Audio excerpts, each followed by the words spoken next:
अनुसूचित जाती जमातीच्या उपवर्गीकरणाची अंमलबजावणी त्वरित करा या मागणीसाठी आहे सकल मातंग समाजाच्या वतीने आत्ताच सोलापुरात काही वेळापूर्वी एक राज्यस्तरीय बैठक झाली आणि आंदोलनाची रूपरेषा ठरवण्यात आलेली आहे.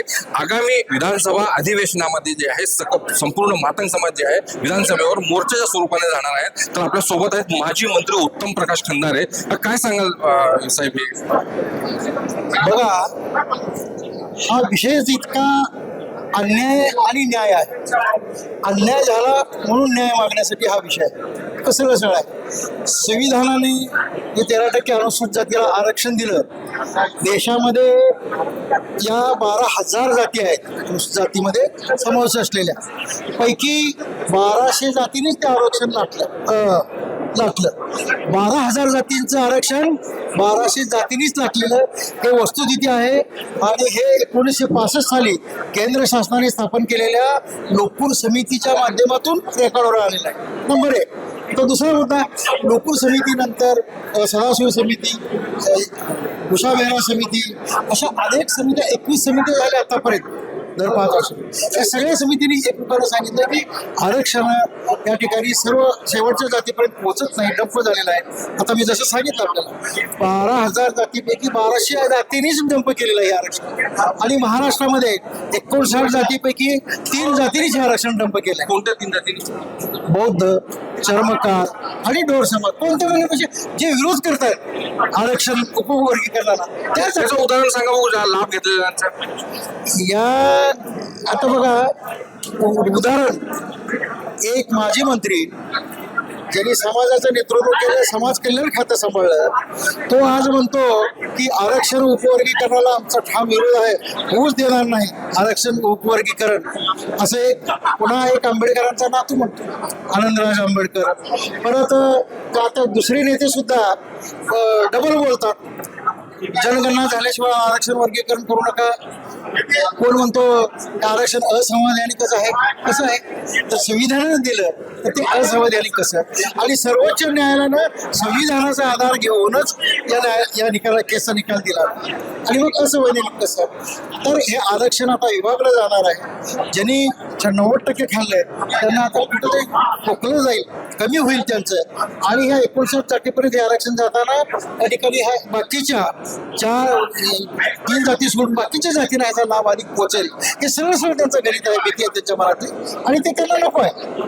जसं 75 वर्ष तरी लुटलं ते तसंच काय. आणि आमचं म्हणणं आहे ना, आरक्षण उपवर्गीकरण असंवैधानिक आहे, आम्ही कुठेही लुबाडलेलं नाही. तर मग पार्टीने श्वेतपत्रिका जाहीर करावी की मी जसं सांगितलं आता बडोलेचं आणि उत्तम खोब्रागडेचं उदाहरण देऊन की त्यांनी स्वतःच्या कुटुंबासाठी लाभ घेतले त्याचे या आरक्षणाचे. कोण खोब्रागडे आणि माजी मंत्री बडोले, राजकुमार बडोले, या दोघांनी. आणि तेच बोलतात समाजाचा कळवळ आल्यासारखं की हे आरक्षण उपवर्गीकरण आम्ही होऊ देणार नाही. का होऊ देणार नाही? अरे तुम्ही जेव्हा बळकावलं 75 वर्षामध्ये तुमच्या समाजाच्या शेवटच्या गरजू माणसापर्यंत ते पोहोचवलं का? नाही पोहोचवलं.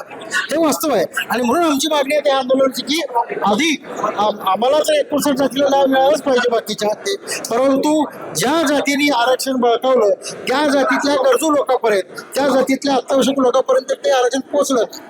हे महत्वाचं आहे. म्हणजे आता तुम्ही फडणवीसांकडे ही मागणी करणार की? हो करणार. बार्टीची या ठिकाणी श्वेतपत्रिका जाहीर करावी. अनुसूचित जाती आयोग, महिला आयोग, बार्टी आणि आरटी यांची संयुक्त समिती स्थापन करून आजपर्यंत आरक्षणानंतर जेवढ्या आरक्षणामध्ये नोकऱ्या दिल्या गेल्या, निवृत्त झालेले धरून सुद्धा त्यांची जातनिहाय श्वेतपत्रिका शासनाने जाहीर करावी.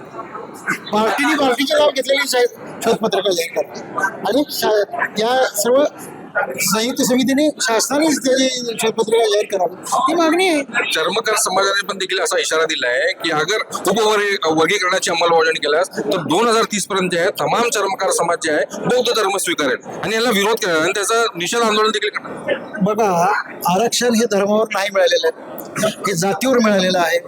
आणि आरक्षण काय कुणी याताच दिले असं नाही. ब्रिटिशांनी 1919 साली या अनुसूचित जातीला या दलितांना मुख्य प्रवाहात आणण्यासाठी ते आरक्षण दिलेलं आहे. आणि ते जर आरक्षण दिलं असेल त्यानंतर शाहू महाराजांनी 50% आरक्षण दिलेलं आहे. आणि त्याच्यानंतर स्वातंत्र्यानंतर संविधानाने माध्यमातून बाबासाहेबांनी आरक्षण दिलेलं आहे. आणि जर आम्ही बौद्ध धर्म स्वीकारत आहे, आता लक्ष्मण मानेने बौद्ध धर्म स्वीकारलाच की, साहित्यिक लक्ष्मण मानेने बौद्ध धर्म स्वीकारला विमुक्त भटक्याला घेऊन. त्याचा त्यांना किती उपयोग झाला, त्याचा काय फायदा झाला त्यांचा त्या बौद्ध धर्मात, त्याचा त्यांनी विचार करावा. आणि कुणाला कुठला धर्म स्वीकारायचा का आम्ही त्याच्यावर रोखण्यात नाही. मूळ 59 जातीचं आरक्षण 3 जातींनी डंप केले. त्याच्यामध्ये हे चर्मकार जे म्हणतात ना की आम्ही बौद्ध धर्म स्वीकारणार, अहो तेच 1 नंबरला आहेत. बौद्ध समाज सुद्धा 2 नंबरला आहे इतक्या मोठ्या संख्येनं असतो. हे वास्तव आहे. मग हे काय झालं तर ज्याच्या हाती ससा तोच पारधी, हे झालं या आरक्षणाच्या बाबतीत. पण आता सकल मातंग समाजाची भूमिका काय असणार?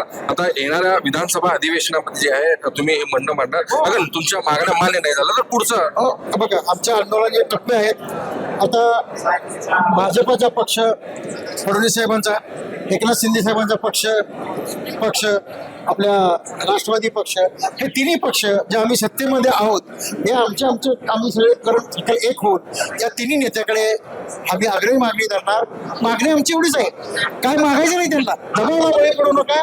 जे आम्हाला संविधानाने दिलंय, जे आयोगाने दिलंय ते जाहीर करा. आमचं म्हणणं एवढंच आहे, काही मागणं नाही. परंतु जर तुम्ही दबावाला बळी पडला आणि आमचं आता ह्या न्याय आरक्षण तुम्ही रोखलं तर मग आम्ही रस्त्यावर येऊ, आक्रमकपणे येऊन. कारण महान समाज हा फक्त आता काय चळवळीच्या माध्यमातून येत नाही. वीर फकीर असेल, अधिकृत क्रांतीवरील लवज वस्ताद साळवे असतील, यांनी स्वातंत्र्यासाठी बलिदान दिलेलं आहे. आणि मग ते लढाई करणं हे आमच्या रक्तातच आहे ना. त्यामुळं आम्हाला काय, आम्ही येऊ रस्त्यावरती करू. आणि मग सरकारने आरक्षण, परंतु ही वेळ येऊ नये असं आमचं प्रांजळ मत आहे. कारण संविधानाने दिलंय, सर्वोच्च न्यायालयाने दिलंय, महाराष्ट्र शासनाने स्वीकारलंय, बदर आयोगाने समितीने मांडलेलं आहे. मग आता काय रोखता? म्हणजे एवढं सगळं कायदे का रोखता आता? म्हणजे दबावाखालीच ना. त्या दबावाला तुम्ही बळी पडला तर त्या दबावाला नमहाराम करण्याची शक्ती आमच्यामध्ये आहे. आम्ही त्या पद्धतीनं रस्त्यावर येणार आहोत. तर आपल्यासोबत होते माजी मंत्री उत्तम प्रकाश खंदारे, सकल मातंग समाजाच्या वतीने प्रतिक्रिया दिलेली आहे. महाराष्ट्र टाइम्सचा इरफान शेख, सोलापूर.